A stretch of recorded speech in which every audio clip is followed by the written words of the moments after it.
आज की वीडियो शुरू करने से पहले आपको एक जोक सुनाना चाहता हूं।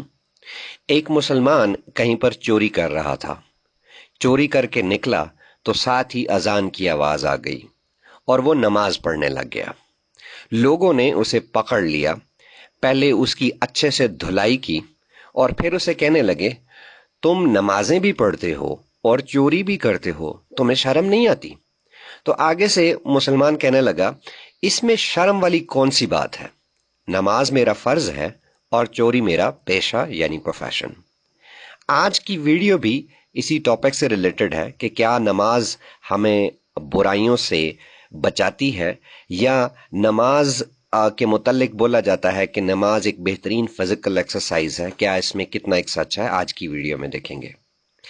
हेलो दोस्तों, मैं हूं एक्स मुस्लिम स्पार्टिकस और आप देख रहे हैं अपना यूट्यूब चैनल। दोस्तों, कुरान और इस्लाम को एक्सपोज करने के मिशन में मुझे आपकी सपोर्ट की बहुत ज़्यादा ज़रूरत है। ये सपोर्ट आप मुझे पेट्रियन के ज़रिए और पेपाल के ज़रिए कर सकते हैं। पेट्रियन और पेपाल के लिंक्स आपको पिन कमेंट में और डिस्क्रिप्शन बॉक्स में मिल जाएंगे।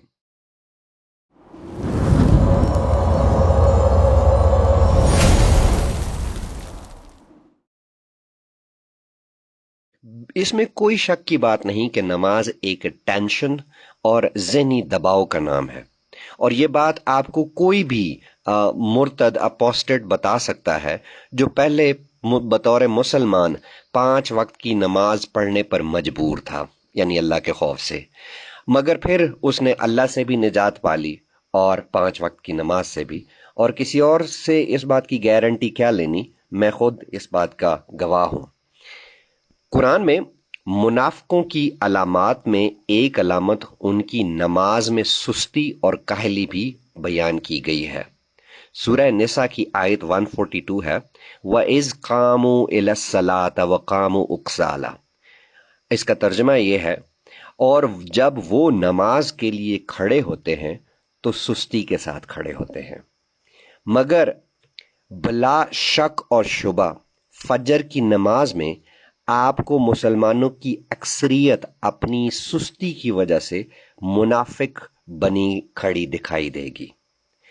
लेकिन अगर आपने मुनाफिकीन की इंतहा और ज्यादा तादाद देखनी हो तो तरावी की जमात में भरे पेट के साथ खड़े मुसलमानों को देख लें। सूरह अनकबूत की एक और बड़ी मशहूर आयत है, इसमें लिखा है, इन्न सलात तन्हा अनिल फहशाए वल मुनकर। इसका तर्जमा है कि बेशक नमाज बुराई और बेहयाई के कामों से रोकती है। दुनिया में इकट्ठा किया जाने वाला क्राइम्स का डाटा इस बात का गवाह है कि मुसलमानों को नमाज भी बुरे काम से नहीं रोकती। ऊपर से जितना बड़ा धोखेबाज, बेहया, चोर और ठग नमाजी मुसलमान होगा, शायद ही इतना कोई और हो। आर्य सुल्तान ठीक कहता है, जो जितना बड़ा आशिक रसूल होगा वो उतना बड़ा हरामी होगा। मुसलमान दावा करते हैं कि नमाज वर्जिश है, यानी एक्सरसाइज है, और इससे ब्लड सर्कुलेशन तेज होता है। मुसलमानों का यह दावा इसलिए दुरुस्त नहीं क्योंकि सही वक्त पर की गई एक्सरसाइज ही फायदा देती है, लेकिन खाना खाकर नमाज के उठक बैठक करना उल्टा सेहत के लिए नुकसान का बायस है। 5 वक्त की नमाज में कई घंटे जाया करने की बजाय अगर इंसान 20 मिनट खुली फजा में सैर कर ले या 20 मिनट तक की दौड़ खुली फजा में लगा ले, तो ये चीज नमाज के मुकाबले में 20%, 20 गुना ज्यादा जो है वो ब्लड सर्कुलेशन की बायस बन सकती है। और इसके अलावा दूसरी फिजिकल एक्सरसाइजेस और योगा भी कम अज कम नमाज की उठक बैठक से ज्यादा खून जो है वो इंसानी जिस्म में रवां करते हैं, उसकी सर्कुलेशन तेज करते हैं। अगर इंसान मस्जिद जाकर 5 वक्त नमाज, जमात, नफल, वितर वगैरह अदा करता है तो इससे कम अज कम 2 से 3 घंटे का वक्त जाया हो जाता है।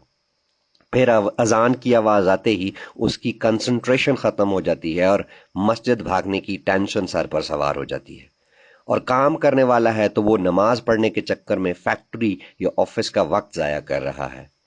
اس کی وجہ سے ویسٹ میں اگرچہ مکمل مذہبی آزادی ہے، مگر جب مسلمان نماز کے نام پر فیکٹریوں اور آفیسز کا وقت برباد کرتے ہیں تو ان کے مالکان کو یقینی طور پر ان پر غصہ ہے، اور یہ غصہ مذہبی آزادی پر نہیں بلکہ یہ غصہ اسلام کے ایک نان پریکٹیکل مذہب ہونے پر ہے، جہاں اللہ ابھی فلیکسیبل نہیں ہے کہ مزدور کو فیکٹری میں کام کرتے ہوئے وہ ڈسٹرب نہ کرے۔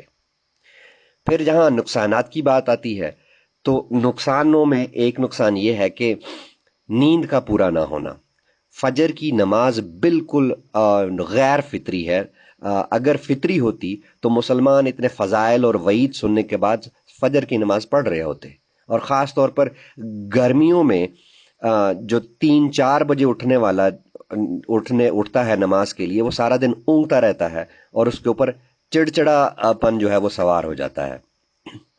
پھر دوسرا نقصان یہ ہے کہ ان کا یہ عقیدہ کہ نماز کے نہ پڑھنے یا وقت پر نہ پڑھنے سے خدا ناراض ہو جاتا ہے اور عذاب ملے گا، انسان کو یہ عقیدہ ایک شدید خوف کی حالت میں رکھتا ہے اور اسے ہمیشہ گلٹ میں رکھتا ہے، جس سے وہ ہر وقت ایک سائیکولوجیکل پریشر کا شکار ہو جاتا ہے اور مینٹلی طور پر ڈسٹروائے ہو جاتا ہے۔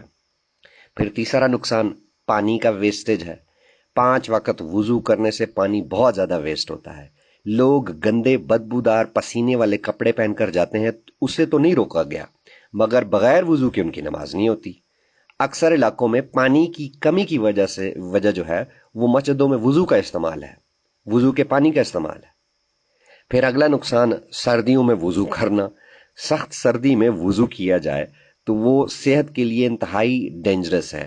اکثر نمازی عورتیں اور مرد سردیوں میں ٹھنڈ لگنے کی وجہ سے بیمار ہو جاتے ہیں، اور اس کے علاوہ بہت سارے بوڑھے بزرگ اور بیماروں کے لیے ٹھنڈے موسم میں وضو بہت ڈینجرس اور تکلیف دہ ہوتا ہے۔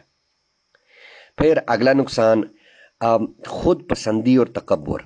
ویسے تو نماز انسان کے اندر کوئی اچھائی پیدا نہیں کرتی، مگر عقیدہ یہ ہے کہ جو نماز پڑھتا ہے وہ اچھا انسان ہے، چاہے اس سے دوسروں سے معاملات اس کے کتنے ہی خراب کیوں نہ ہوں، اور جو نماز نہیں پڑھتا وہ برا ہے، وہ چاہے لوگوں کے لیے کتنا ہی اچھا کیوں نہ ہو۔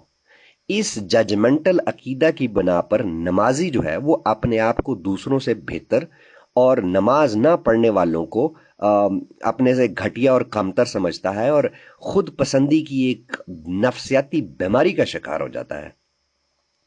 پھر اگلا نقصان یہ ہے کہ خوف کی حالت میں نماز پڑھنا۔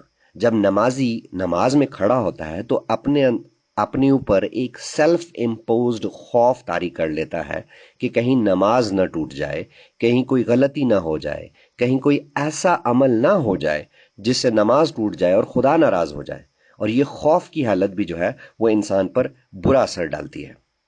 پھر اگلا اذان کی آوازیں، یہ بھی ایک بہت بڑا نقصان ہے۔ ہر نماز کے لیے ہر مسجد کے لاؤڈ سپیکر سے عربی میں زور زور سے اذانیں دی جاتی ہیں، ایک شور بلند کیا جاتا ہے جس سے بیماروں کو، بچوں کو تکلیف ہوتی ہے۔ گھڑیوں اور موبائل فونز کے دور میں لوگوں کو ہمیشہ وقت کا پتہ رہتا ہے، بھلا اس نوائز پولوشن کی کیا ضرورت ہے، اس بانگ کی، اس اذان کی کیا ضرورت ہے۔ پھر اگلا نقصان یہ ہے کہ نماز کے اوقات جو ہے، ٹائمنگ جو ہے وہ مسلسل تبدیل ہوتی رہتی ہے۔ اب اگر کوئی سردیوں میں صبح 6 بجے اٹھ کر نماز پڑھتا ہے اور آفس جاتا ہے، مگر گرمیوں میں سے 4 بجے اٹھنا پڑتا ہے، اسی طرح سارے دن کی نمازوں کی کوئی ترتیب ہی نہیں بن پاتی۔ دوستو، اسلام کے یہ ریچولز انسانوں کی زندگی پر بہت برا اثر ڈالتے ہیں، اور اسلام ایسی کئی فضول ریچول سے بھرا پڑا ہوا ہے۔ اگلی ویڈیو میں کسی اور ٹاپک کے ساتھ حاضر ہوں گا۔ آج کے لیے اتنا ہی۔ آخری میسج: اسلام چھوڑیں، انسان بنیں۔